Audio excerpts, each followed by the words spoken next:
Moussa Faki Mahamat, président en exercice du Conseil exécutif.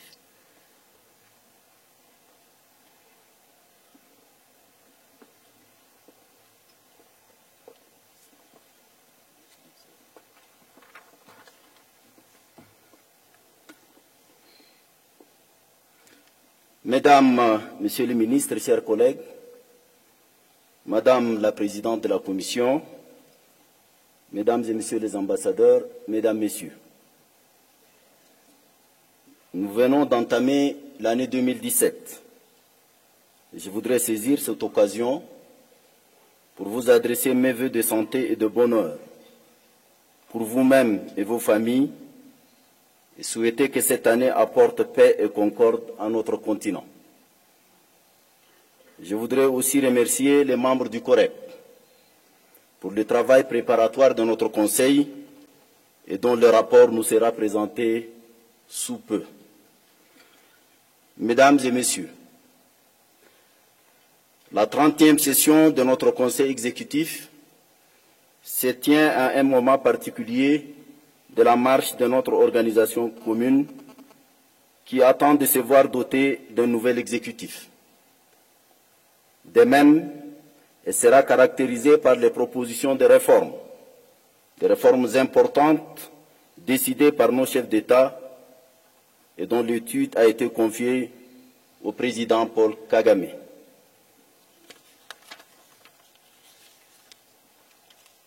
Ces deux événements, qui domineront certainement la 28e session de la Conférence de l'Union, seront sans nul doute déterminants dans le fonctionnement de notre organisation et sur les orientations et les missions que nous voudrions lui donner.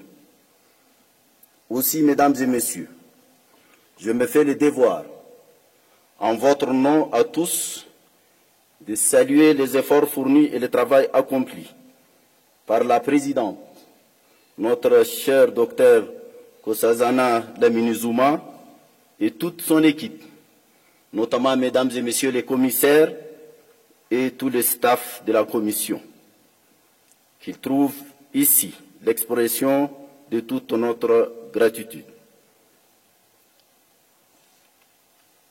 Madame la Présidente, chère sœur Nkosazana Dlamini, votre brillant parcours politique et militant, j'en suis certain, ne va pas s'arrêter en si bon chemin.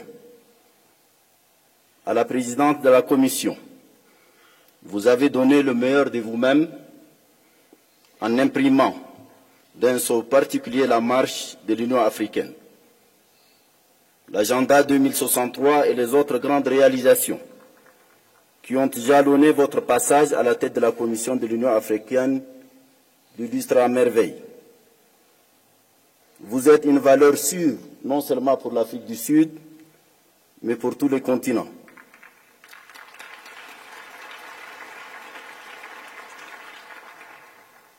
Chers sœurs, les observateurs ont senti une vague montée. Bon vent. I wish you the best.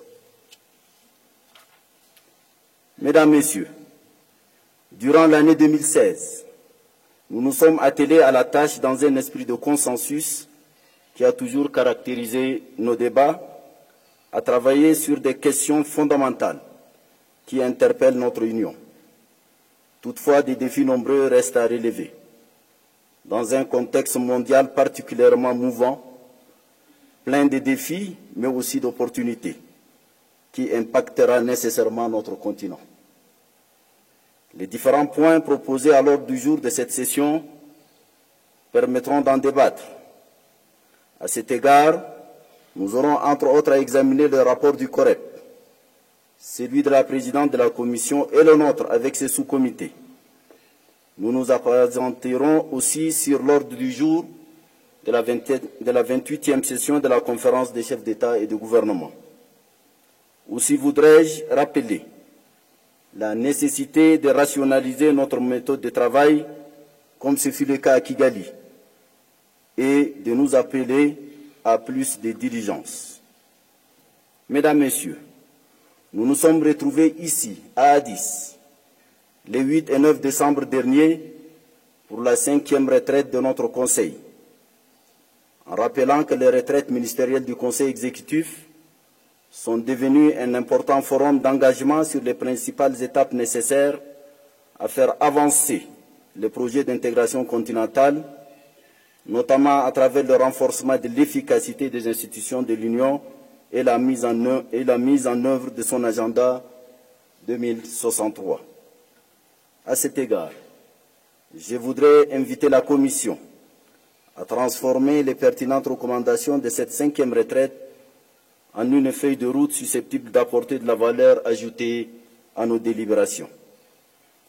En souhaitant de fructueux débats et plein succès à nos travaux, je déclare ouverte la 30e session du Conseil exécutif de l'Union africaine. Je vous remercie.